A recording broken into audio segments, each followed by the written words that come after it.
Chapter 3. Stanley Yilnaz was the only passenger on the bus, not counting the driver or the guard. The guard sat next to the driver, with his seat turned around facing Stanley. A rifle lay across his lap. Stanley was sitting about 10 rows back, handcuffed to his armrest. His backpack lay on the seat next to him. It contained his toothbrush, toothpaste, and a box of stationery his mother had given him. He'd promised to write her at least once a week. He looked out the window. Although there wasn't much to see, mostly fields of hay and cotton, he was on a long bus ride to nowhere. The bus wasn't air-conditioned, and the hot, heavy air was almost as stifling as the handcuffs. Stanley and his parents had tried to pretend that he was going away to camp for a while, just like the rich kids do. When Stanley was younger, he used to play with his stuffed animals and pretend the animals were at camp.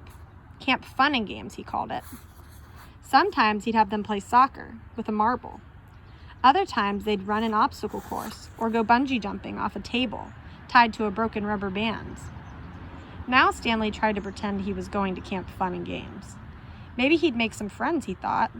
At least he'd get to go swim in the lake. He didn't have any friends at home. He was overweight, and the kids at his middle school often teased him about his size. Even his teachers sometimes made cruel comments without realizing it. On his last day of school, his math teacher, Miss Bell, taught ratios. As an example, she chose the heaviest kid in the class and the lightest kid in the class and had them weigh themselves. Stanley weighed 3 times as much as the other boys. Miss Bell wrote the ratio on the board, 3 out of 1, unaware of how much embarrassment she had caused both of them.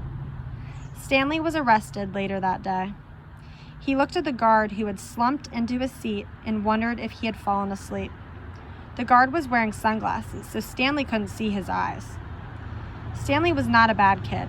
He was innocent of the crime for which he was convicted. He'd just been in the wrong place at the wrong time. It was all because of his no-good, dirty, rotten, pig-stealing great-grandfather. He smiled. It was a family joke. Whenever anything went wrong, they always blamed Stanley's no-good, dirty, rotten, pig-stealing great-grandfather. Supposedly, he had a great-great-grandfather, who had stolen a pig from one-legged gypsy, and she put a curse on him and all his descendants. Stanley and his parents didn't believe in the curse, of course, but whenever anything went wrong, it felt good to be able to blame someone. Things went wrong a lot. They always seemed to be in the wrong place at the wrong time. He looked out the window at the vast emptiness. He watched the rise and fall of a telephone wire. In his mind, he could hear his father's gruff voice softly singing to him.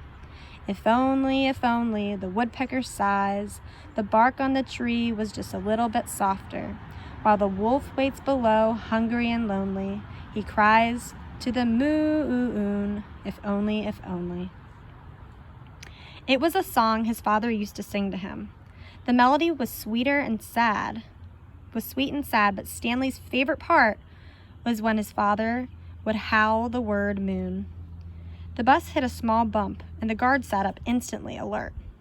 Stanley's father was an inventor. To be a successful inventor, you need 3 things: intelligence, perseverance, and just a little bit of luck. Stanley's father was smart and had a lot of perseverance. Once he started a project, he would work on it for years, often going days without sleep. He just never had any luck. Every time an experiment failed, Stanley could hear him cursing his dirty, rotten, pig-stealing great-grandfather.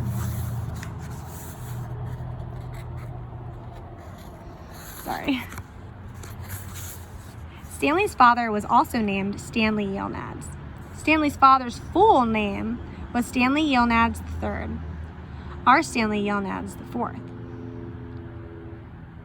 Everyone in his family had always liked the fact that Stanley Yilnaz was spelled the same forwards and backwards, so they kept the naming their sons Stanley.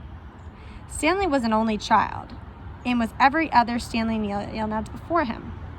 All of them had something else in common. Despite their awful luck, they always remained hopeful.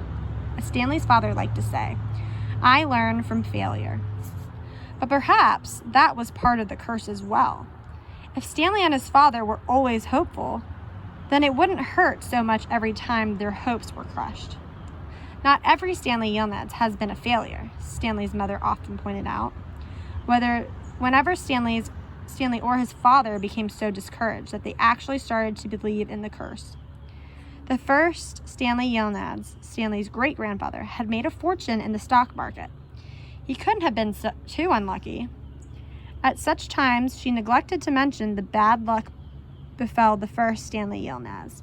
He lost his entire fortune when he was moving from New York to California. His stagecoach was robbed by the outlaw Kissin' Kate Barlow.